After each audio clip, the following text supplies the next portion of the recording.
സ്നേഹിതരെ, ഈ 23-ാം ആഴ്ചയിലെ ബുധനാഴ്ചയിലേക്ക് നമ്മെ കൊണ്ടുവന്ന സർവശക്തനായ ദൈവത്തോടു നന്ദിയും മഹത്വവും അർപ്പിക്കാം.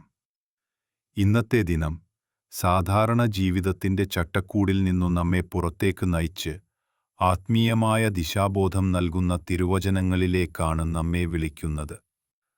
സുവിശേഷം നമ്മോട് ഓർമ്മപ്പെടുത്തുന്നത് നശ്വരവും മായികവുമായ ലോകകാര്യങ്ങളിൽ മാത്രം കുടുങ്ങാതെ നിത്യമായ മൂല്യങ്ങളിലേക്കും സ്വർഗീയ യാഥാർത്ഥ്യങ്ങളിലേക്കും കണ്ണുകൾ ഉയർത്തണമെന്ന് തന്നെയാണ്. നമ്മുടെ യഥാർത്ഥ സമ്പത്ത് ദൈവരാജ്യത്തിലാണെന്നും അതിനെ ജീവിതത്തിൽ സാക്ഷാത്കരിക്കുന്നതാണ് ക്രിസ്തീയ യാത്രയുടെ ഹൃദയമെന്നും ഇന്നത്തെ വചനങ്ങൾ വ്യക്തമാക്കുന്നു. പഴയ സ്വഭാവങ്ങളെ മാറ്റി നിർത്തി പുതിയ മനുഷ്യനായി ക്രിസ്തുവിൽ പുതുതായി പിറവി നേടുകയും അവനിൽ ആശ്രയിച്ചുകൊണ്ട് ജീവിക്കുകയും ചെയ്യേണ്ടതാണെന്ന് ഇവ നമ്മെ ക്ഷണിക്കുന്നു. ഈ ചിന്തയോടെ നമുക്കിന്നത്തെ തിരുവചനധ്യാനത്തിലേക്ക് കടക്കാം.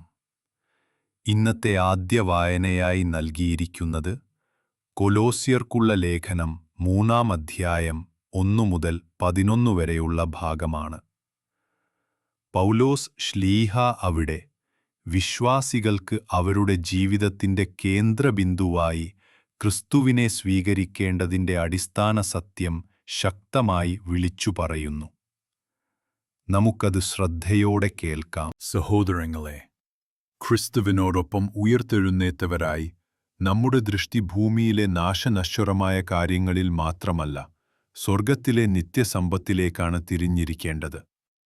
അവിടെയാണ് ക്രിസ്തു ദൈവത്തിന്റെ വലത്തുഭാഗത്തിരിക്കുന്നത്. അവിടെയാണ് നമ്മുടെ യഥാർത്ഥ ജീവിതത്തിന്റെ അടിസ്ഥാനം.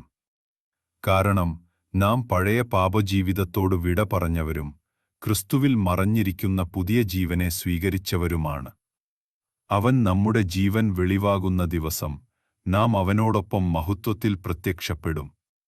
അതിനാൽ ദുർവ്യസനങ്ങളും അശുദ്ധികളും മോഹങ്ങളും സ്വാർത്ഥലാഭവും വിഗ്രഹാരാധനയായ അത്യാഗ്രഹവുമെല്ലാം നമുക്ക് ഉപേക്ഷിക്കണം.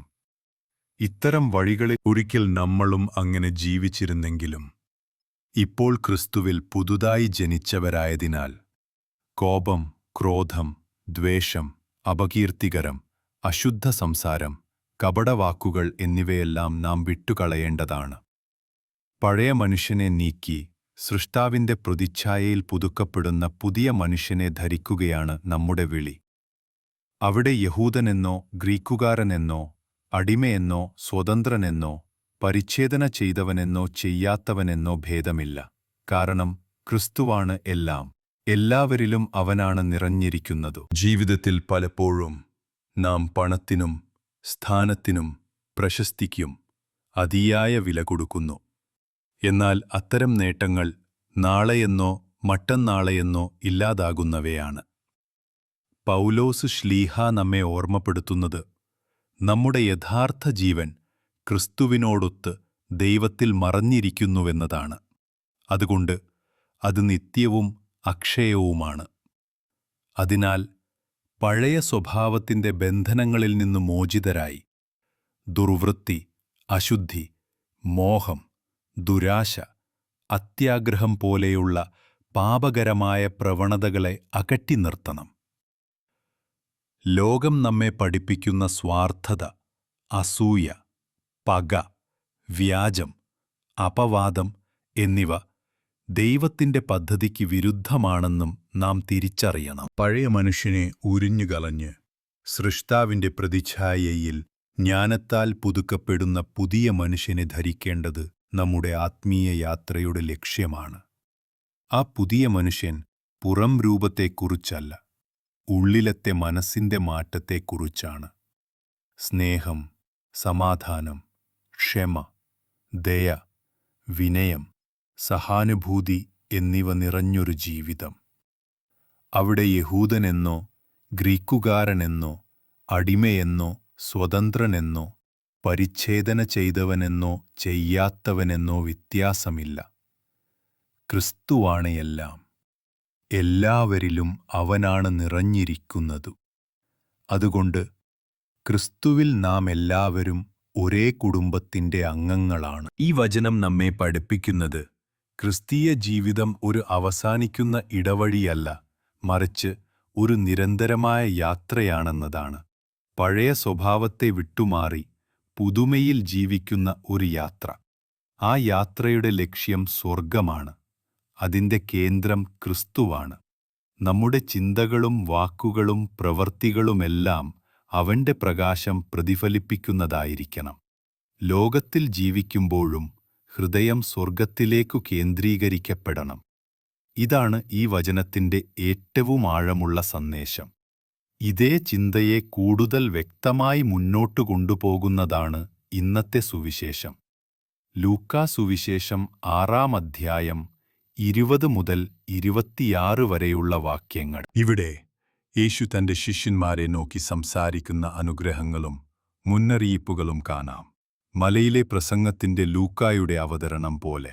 അവിടെ യേശു പറയുന്നു, ദരിദ്രരായവർക്കാണ് ദൈവരാജ്യം, വിശക്കുന്നവർക്കാണ് സംതൃപ്തി, കരയുന്നവർ ചിരിക്കും, മനുഷ്യപുത്രന്റെ നിമിത്തം നിന്ദിക്കപ്പെടുന്നവർ അനുഗ്രഹീതരാണ്, കാരണം അവരുടെ പ്രതിഫലം സ്വർഗത്തിൽ മഹത്തായിരിക്കും.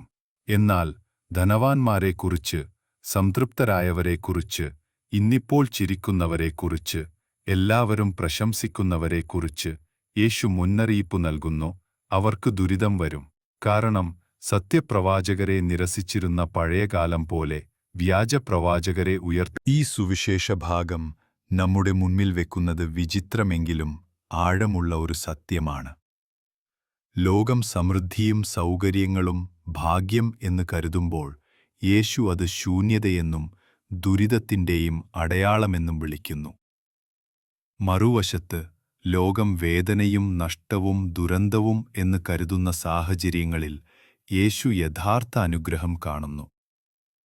ഇതിലൂടെ യേശുവിന്റെ ദൃഷ്ടികോണം ഭൂമിയിലെ സാധാരണ വിലമതിപ്പുകളിൽ നിന്ന് എത്ര വ്യത്യസ്തമാണെന്ന് വ്യക്തമായി മനസ്സിലാക്കാം.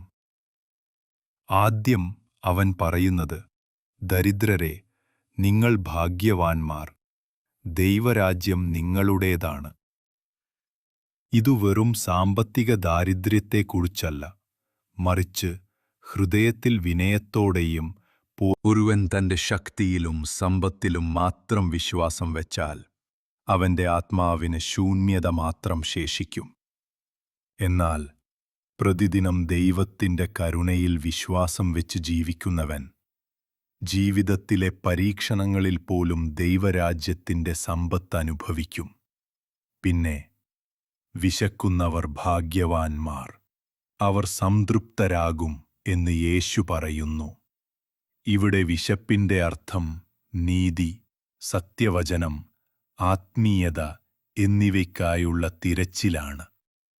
ലോകം പണം, അധികാരം, വിനോദം തുടങ്ങിയവ കൊണ്ടു നിറഞ്ഞാലും ഹൃദയത്തിലെ വിശപ്പ് മാറ്റാൻ കഴിയുന്നത് ദൈവത്തിൻ്റേതായ കൃപ മാത്രമാണ്. അവസാനം, കരയുന്നവർ ഭാഗ്യവാന്മാർ, അവർ ചിരിക്കും എന്ന വചനം. ജീവിതത്തിൽ ആരും ദുഃഖമില്ലാതെയോ കണ്ണുനീരില്ലാതെയോ കഴിയുന്നില്ല. പ്രിയപ്പെട്ടവരെ നഷ്ടപ്പെടുമ്പോഴും, രോഗബാധ വന്നാലും, പ്രതീക്ഷകൾ തകരുമ്പോഴും നമ്മൾ കരയേണ്ടിവരും. എന്നാൽ യേശു ഉറപ്പു നൽകുന്നത്, ദൈവത്തിൽ ആശ്രയിച്ചൊഴുകുന്ന ആ കണ്ണുനീർ ഒരിക്കലും വെറുതെയാവില്ല. അത് അനുഗ്രഹത്തിലേക്കുള്ള വഴിയാകും. ഒരിക്കലൊരു കുടുംബത്തിലെ കുഞ്ഞ് ഗുരുതരമായ അസുഖത്തിലായി. മാതാപിതാക്കൾ വേദനയിൽ കരഞ്ഞു. എന്നാൽ അവർ പ്രാർത്ഥനയിൽ പിടിച്ചുനിന്നു. ഒടുവിൽ കുട്ടി സുഖം പ്രാപിച്ചപ്പോൾ അവരുടെ കണ്ണുനീർ സന്തോഷത്തിന്റെ ചിറകുകളായി മാറി. ദൈവത്തിൽ ആശ്രയിക്കുന്നവരുടെ കണ്ണുനീരെല്ലാം ദൈവം തന്നെ തുടച്ചുമാറ്റും. ഒരു യുവതി തന്റെ വിശ്വാസം കാരണമായി ജോലിസ്ഥലത്ത് പലപ്പോഴും ഒറ്റപ്പെടുകയും പരിഹാസം നേരിടുകയും ചെയ്തെങ്കിലും അവൾ തന്റെ വിശ്വാസത്തിൽ ഉറച്ചുനിന്നു. അവളുടെ പ്രതിഫലം സ്വർഗത്തിൽ തന്നെയാണെന്ന് അവൾ ഉറപ്പിച്ചു. പിന്നെ യേശു മുന്നറിയിപ്പ് നൽകുന്നു, ധനവാന്മാരെ, നിങ്ങൾക്ക് ദുരിതം. നിങ്ങൾക്ക് നിങ്ങളുടെ ആശ്വാസം ഇതിനകം ലഭിച്ചു കഴിഞ്ഞു. പണം തന്നെ പ്രശ്നമല്ല.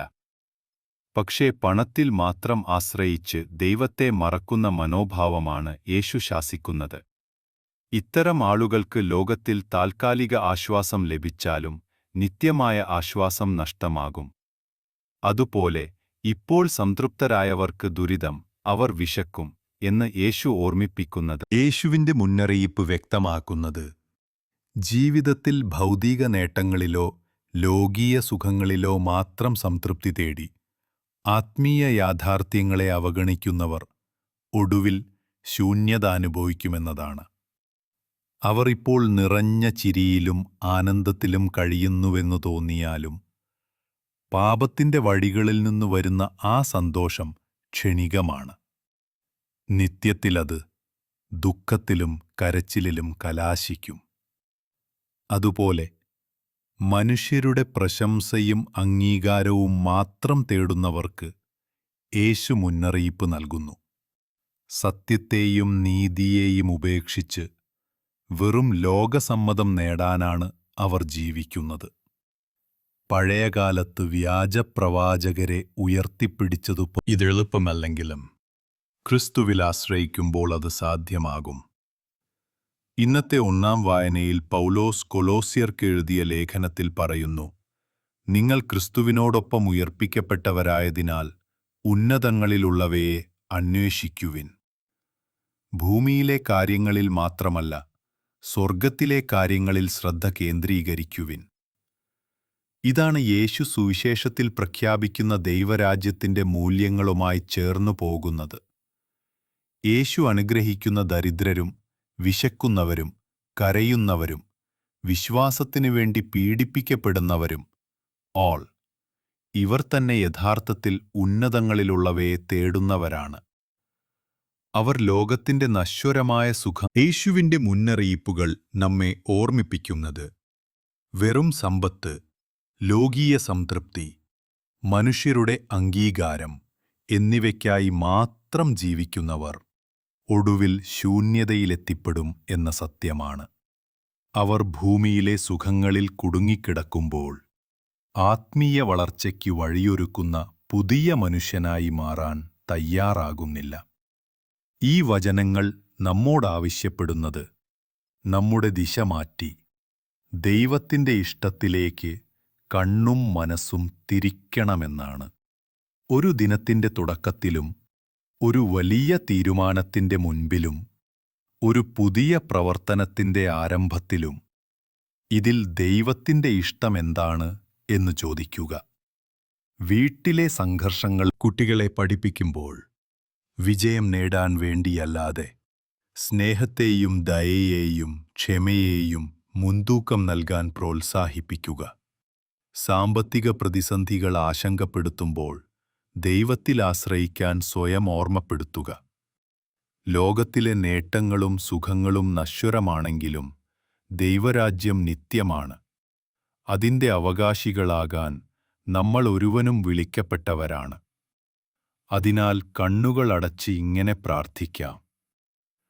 സ്നേഹമുള്ള പിതാവേ, നിന്റെ തിരുവചനം കേൾക്കാനുള്ള അവസരം തന്നതിനും ഇന്നത്തെ വായനകളിലൂടെയും സുവിശേഷത്തിലൂടെയും ഞങ്ങളോട് സംസാരിച്ചതിനും നന്ദി പറയുന്നു. ഭൂമിയിലെ കാര്യങ്ങളിൽ മാത്രം ബന്ധപ്പെടാതെ ഉയർന്ന ദൈവമേ, ദരിദ്രരോടും വിശക്കുന്നവരോടും കണ്ണുനീർ ചൊരിയുന്നവരോടും നിന്റെ നാമത്തിൽ ഉപദ്രവിക്കപ്പെടുന്നവരോടും കരുണ നിറഞ്ഞ ഹൃദയം ഞങ്ങൾക്കും തരണമേ. ജീവിതത്തിലേക്ക് വരുന്ന പരീക്ഷണങ്ങളും കഷ്ടപ്പാടുകളും വിശ്വാസത്തോടെ ഏറ്റെടുക്കാനും നിന്റെ രാജ്യത്തിനു വേണ്ടി സഹിക്കാനും ഞങ്ങളെ ധൈര്യവാന്മാരാക്കണമേ. ഞങ്ങളുടെ വീടുകളിൽ സമാധാനവും സ്നേഹവും ഐക്യവും നിറഞ്ഞിരിക്കട്ടെ. രോഗികളെ സുഖപ്പെടുത്തണമേ. ദുഃഖിതരെ ആശ്വസിപ്പിക്കണമേ. പ്രത്യാശ നഷ്ടപ്പെട്ടവർക്ക് പുതുവിജ്ഞാനവും ശക്തിയും നൽകണമേ. ഞങ്ങളുടെ എല്ലായ്പ്പോഴും ആവശ്യമുള്ള കാര്യങ്ങളിൽ നീ തന്നെയാണ് ആശ്രയം. അതിനാൽ നിന്റെ കൈപ്പിടി വിട്ടുപോകരുതേ. ഓരോ ദിവസവും ഓരോ